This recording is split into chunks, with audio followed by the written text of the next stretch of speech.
உலகத்திலேயே ஒரு மிகப்பெரிய பொய் ஒண்ணு இருக்கு தெரியுமா? பொய்னா எந்த விஷயத்த சொல்றீங்க? அதான் இந்த கடின உழைப்பால தான் ஒருத்தர் பணக்காரரா உருவாக முடியும் அப்படிங்கிற அந்த பொய் தான். ஆமா, அது ரொம்ப பெரிய ஒரு மாய தான். கரெக்ட். இப்போ சோஷியல் மீடியால பாத்தீங்கன்னா, வெற்றிகரமான மனிதர்கள் நெறைய பேர் மோட்டிவேஷனல் ஸ்பீச் குடுப்பாங்க. காலையில 5 மணிக்கு எந்திரிக்கணும் அப்படி இப்படின்னு பேசுவாங்க. ஆமா, தங்களோட பழக்கவழக்கங்கள பத்தி ரொம்ப பெருமையா சொல்லுவாங்க. ஆனா உண்மையான செல்வத்தை எப்படி அடைஞ்சாங்கங்கிற அந்த ரகசியத்தை ஒருபோதும் அவங்க வெளியில சொல்லவே மாட்டாங்க. ஏன்னா சாதாரண மக்களுக்கும் அது தெரிஞ்சிருச்சுன்னா எல்லாருமே அதிகாரத்துக்கு வந்துருவாங்களேங்கிற ஒரு பயம். கண்டிப்பா. அந்த திரைய விலக்கி பார்க்கிறது தான் இன்னைக்கு நம்மளோட வேலை. அதேதான். இன்னைக்கு நாம பார்க்க போற இந்த ஆழமான அலசல் மக்கியாவேலியின் 9 ஆபத்தான ரகசியங்களை பத்தின ஒரு காணொளிய மையமா வச்சுதான். இத படிக்கப்போ எனக்கு ரொம்ப ஆச்சரியமா இருந்துச்சு. எனக்கும் அப்படிதான் ஃபீல் ஆச்சு.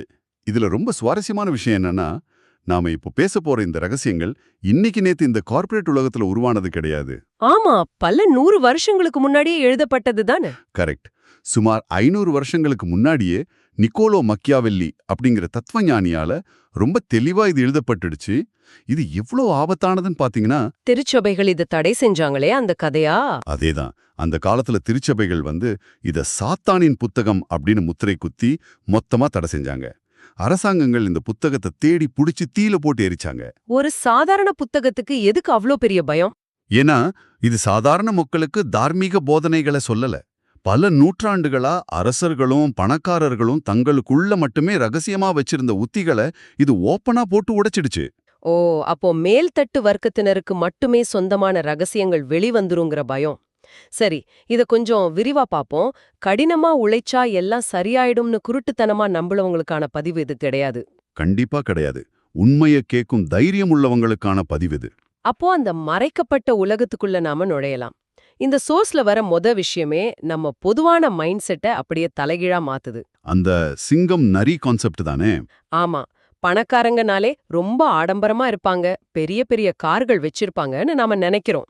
ஆனா மக்கியாவெல்லி என்ன சொல்றாருன்னா, ஒரு சிங்கமா இருக்கிறத விட ஒரு நரியா இருக்க பழகிக்கோங்க அப்படின்னு சொல்றாரு. அது ஒரு அருமையான பாயிண்ட். சிங்கம் காட்டுக்கே ராஜாவா இருக்கலாம். ஆனா அது தொலைவிலிருந்து பார்க்கும்போதே எல்லார் கண்ணுக்கும் ரொம்ப தெளிவா தெரிஞ்சிடும். அதனாலேயே அது ஈஸியா வேட்டைக்காரர்களோட முதல் இலக்கா மாறிடுது. ஆமா, ஆனா ஒரு நரி அப்படி இல்ல. தன்னோட சூழலுக்கு ஏத்த மாதிரி தன்னை மறைச்சுக்கிட்டு கண்ணுக்கே தெரியாம நகர்றதுனால தான் அதால நீண்ட காலம் உயிர் வாழ முடியுது. இத படிக்கும்போதே எனக்கு அந்த இத்தாலியோட பெரும் பணக்காரரான ஜோவானி தி மெடிச்சி தான் ஞாபகத்துக்கு வர்றாரு. ஓ, அந்த மெடிசி குடும்பத்தோட கதை ரொம்ப இன்ட்ரெஸ்டிங்கா இருக்குமே. ஆமா, அவர் ஐரோப்பாவையே தன் கட்டுக்குள்ள வச்சிருந்த ஒரு பெரிய செல்வந்தர். ஆனா அவரை நீங்க தெருவுல பாத்தீங்கன்னா ஏதோ சாதாரணமா வேலைக்கு போயிட்டு வர ஒரு சாதாரண மனுஷன் மாதிரி தான் இருப்பாரு. ஆடைகள் கூட ரொம்ப எளிமையா இருக்கும். அதோட சைக்காலஜி ரொம்ப நுட்பமானது.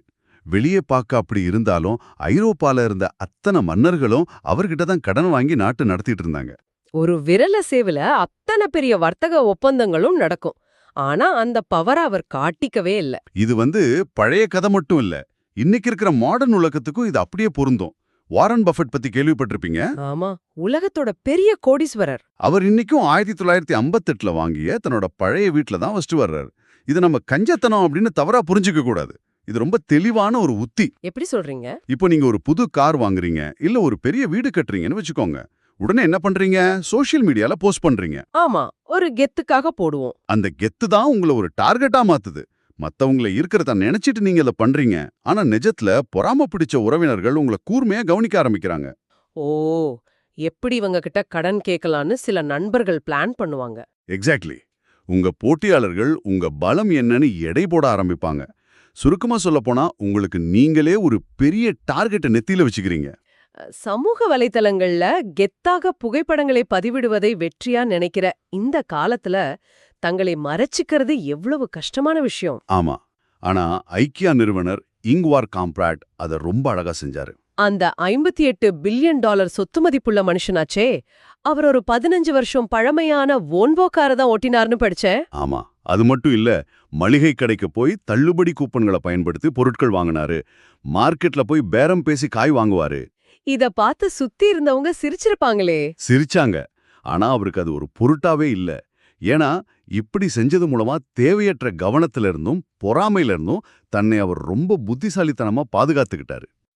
இது ஒரு காட்டு விலங்குகளோட கேமோஃப்ளாஜ் மாதிரி இருக்கு.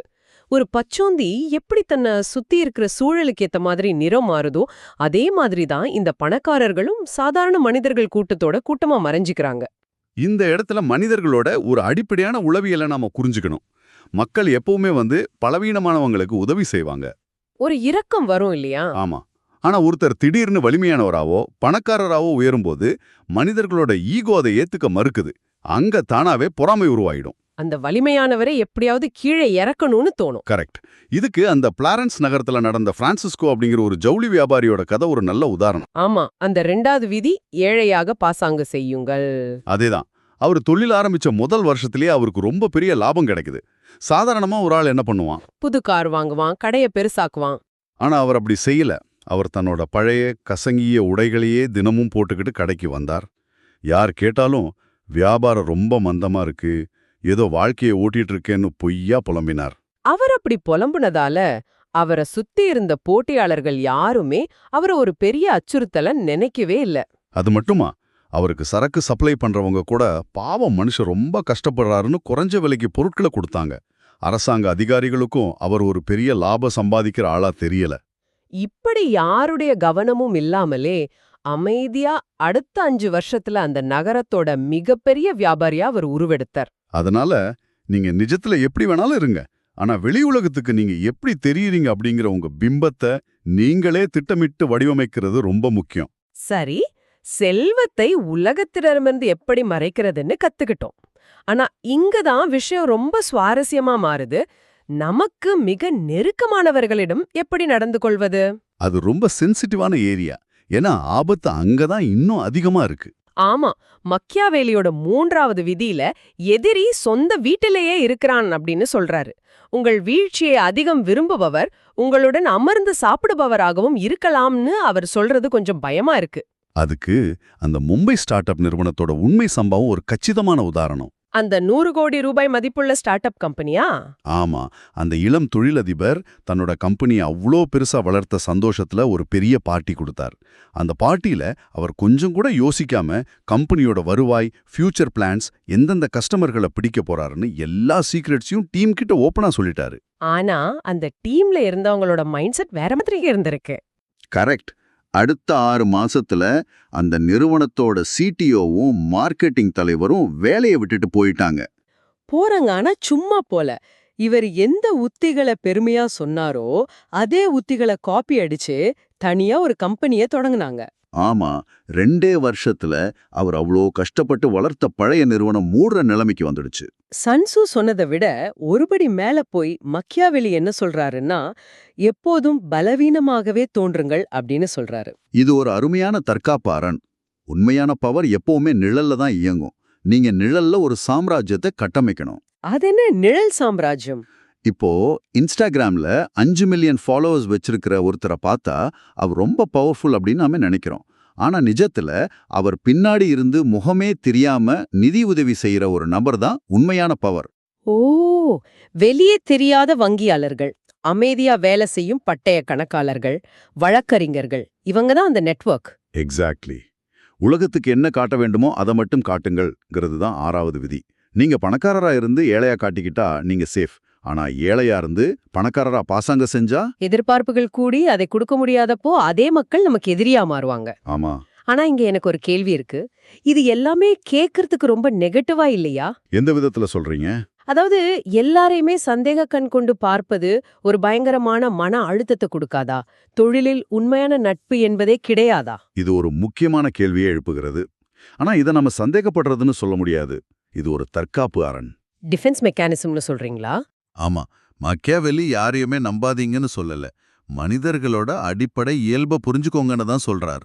உங்க பிம்பத்தை நீங்களே கண்ட்ரோல் பண்ணலன்னா வேற யாராவது அதை கண்ட்ரோல் பண்ண ஆரம்பிச்சிடுவாங்க. பிம்பத்தை கட்டுப்படுத்துவர்களே வாழ்க்கையை கட்டுப்படுத்துகிறார்கள். ரொம்ப ஆழமான பாயிண்ட் இது. கண்டிப்பா. சரி, பிம்பத்தை வடிவமைத்தா கத்துக்கிட்டோம். இப்போ அந்த சாம்ராஜ்யத்தை எப்படி நிரந்தரமா நிலைநிறுத்துறது? இதுக்கு தான் பொறுமையும் புத்திசாலித்தனத்தை மறைக்கும் வித்தையும் தேவைப்படுது. 7வது விதி அதை பத்தி தான் பேசுது. எவ்வளவு குறைவாக காட்டுகிறீர்களோ அவ்வளவு அதிகம் பெறுவீர்கள். அந்த மறுமலர்ச்சி காலத்துல நடந்த விஷயத்த படிச்சப்போ நான் ரொம்ப ஷாக் ஆயிட்டேன். அதிகம் படித்தவர்கள் தான் முதல்ல கொல்லப்பட்டிருக்காங்க. ஏன்னா அறிவு அதிகாரத்துல இருக்கிறவங்களுக்கு ஒரு அச்சுறுத்தல். திறன் வாய்ந்தவர்கள் நாடு கடத்தப்பட்டிருக்காங்க. இதை அப்படியே மாடர்ன் கார்ப்பரேட் ஆபீஸ்க்கு கொண்டு வாங்க. ஆபீஸ்ல ரொம்ப புத்திசாலியா ஆக்டிவா இருக்கிற ஆளுக்கு தான் எல்லா வேலையும் கொடுப்பாங்க. கரெக்ட். அங்கதான் பாலிடிக்ஸ் அதிகமா இருக்கும். அதனால சற்று குறைவாக புத்திசாலியாக தோன்றுவதே சிறந்த நகர்வு. அப்போதான் மத்தவங்க உங்களை ஒரு போட்டியா நினைக்காம அவங்க பாதுகாப்பை தளர்த்திக்கிட்டு உங்ககிட்ட ஓப்பனா பேசுவாங்க. அப்படி பேசுறப்போ நமக்கு நிறைய தகவல்கள் கிடைக்கும். தகவல் தான் உண்மையான சக்தி. அருமையா சொன்னீங்க. ஆனா இப்படி தகவல்களை வச்சு செயல்படுறதுக்கு 5வது விதி ரொம்ப முக்கியம். பொறுமையே மிகப்பெரிய ஆயுதம்.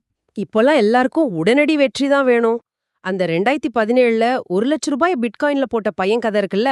ஆமா, 60 நாள்ல அது 5 லட்சமா மாறணும்னா அவன் என்ன பண்ணா? அதான் உடனே சோஷியல் மீடியால ஸ்கிரீன்ஷாட் எடுத்து போட்டு ஒரு பெரிய மேதை மாதிரி சீன் போட்டான். அதோட விளைவு சொந்தக்காரங்க பணம் கேட்டாங்க, வருமான வரித்துறை நோட்டீஸ் வந்துச்சு, மிரட்டல்கள் வந்துச்சு, தூக்கத்தை இழந்து கடைசியிலே எல்லாத்தையும் வித்துட்டான். அதான் மாக்கியாவெல்லியோட 20 இயர்ஸ் இட்டாலியன் அரசியல் பாடம் சொல்லுது. விரைவாக வருவது விரைவாக சென்றுவிடும். Super point. அப்படி என்றால் இதற்கெல்லாம் என்ன அர்த்தம்? நம்ம பணத்தை வச்சு என்னதான் பண்றது? இங்குதான் 8வது விதி வருது. பணம் சம்பாதிக்காதீர்கள், அமைப்புகளை உருவாக்குங்கள். சிஸ்டம்ஸ் உருவாக்குங்கன்னு சொல்றீங்க. ஆமா, இப்போ நீங்க நாளைக்கு வேலையை நிறுத்தினா உங்க குடும்பம் எவ்வளவு காலம் தாக்கு பிடிக்கும்? 1 வருஷத்துக்கும் குறைவா இருந்தா நாங்க இன்னும் அடிமைதான். அதேதான். வரலாற்றுல பிரம்மாண்டமான அரண்மனைகளை கட்டின குடும்பங்கள்லாம் காலப்போக்குல வறுமையில வாடினாங்க. ஆனா வர்த்தக பாதைகளையும் சிஸ்டம்ஸையும் உருவாக்கின குடும்பங்கள் இன்னும் அதிகாரத்துல இருக்காங்க. இது நான் ஒரு உதாரணம் வச்சு சொல்றேன். ஒரு ஃபெராரி கார் வாங்குறதோ இல்ல ரோலெக்ஸ் வாட்ச் வாங்குறதோ ஒரு நினைவு சின்னம் மாதிரி. ஆமா, அது வெறும் பணத்தை உறிஞ்சும். ஆனா ஒரு டிவிடெண்ட் போர்ட்ஃபோலியோவோ இல்ல பாசிவ் இன்கம் தர ஒரு தொழிலோ அமைக்கிறது ஒரு சிஸ்டம். அது பணத்தை உருவாக்கும். கண்டிப்பா. இது ஒரு வெட்டப்பட்ட மலர்களை வாங்குறதுக்கும் ஒரு மரக்கன்றை நடுவதற்கும் உள்ள வித்தியாசம் மாதிரி. மலர்கள் பார்க்க அழகா இருக்கும், ஆனா சீக்கிரம் வாடிடும். மரம் தலைமுறைக்கும் பழம் கொடுக்கும். இத ஒரு பெரிய கண்ணோட்டத்தோட ஒப்பிட்டு பார்த்தா நாம எல்லாருமே ஒரு கார்ப்பரேட் எலிப்பந்தயத்துல தான் ஓடிட்டு இருக்கோம். Rat race. ஆமா, இதிலிருந்து தப்பிக்க ஒரே வழி, ஒவ்வொரு மாசமும் நான் நேரடியாக உழைக்காமலே எனக்கு வருமானம் தரக்கூடிய ஒரு அமைப்பை நான் உருவாக்கினேனா அப்படின்னு உங்களை நீங்களே கேட்டுக்கிறது தான். இந்த ஆழமான அலசலோட மையக்கருத்து இப்போ ரொம்ப தெளிவா புரிஞ்சிருச்சு. பணம் சத்தமானது, ஆனா செல்வம் ரொம்ப அமைதியானது. கண்டிப்பா. நீங்க சத்தம் போடுறதை நிறுத்தும் போதுதான் உங்க செயல்கள் பேசத் தொடங்கும். இருப்பவராக இருங்கள், ஆனால் காணப்படாதவராக இருங்கள். இதுதான் மக்கியாவெல்லியோட உண்மையான தத்துவம். கடின உழைப்பு தேவைதா, ஆனா அந்த உழைப்ப புத்திசாலித்தனமா நிழல்கள்ல இருந்து எப்படி முதலீடு செய்யறோன்றதுல தான் வெற்றியே இருக்கு. ரொம்ப சரியா தொகுத்து சொல்லிட்டீங்க. இது நம்ம சிந்தனை முறையே முழுசா மாத்தக்கூடிய ஒரு விஷயம். இறுதியாக இந்த உரையாடலை கேட்கிற உங்களுக்கு ஒரு சிந்தனையை விட்டுச் செல்கிறோம். உண்மையான செல்வமும் அதிகாரமும் கண்ணுக்கு தெரியாதவை அப்படின்னா, தற்பொழுது உங்கள் வாழ்க்கையை, உங்கள் முடிவுகளை, உங்கள் நேரத்தை நீங்கள் கூட அறியாமல் மறைமுகமாக கட்டுப்படுத்திக் கொண்டிருக்கும் அந்த கண்ணுக்கு தெரியாத அதிகார அமைப்புகள் எவை? அது சோஷியல் மீடியா அல்காரிதமா இருக்கலாம், இல்ல கார்ப்பரேட் நிறுவனமா இருக்கலாம். ஆமா, இதை பற்றி சற்று ஆழமாக சிந்தித்துப் பாருங்கள். இந்த ஆழமான அலசலில் கலந்து கொண்டதற்கு நன்றி. மீண்டும் அடுத்த ஒரு சிந்தனையை தூண்டும் ஆழமான அலசலில் உங்களை சந்திக்கிறோம்.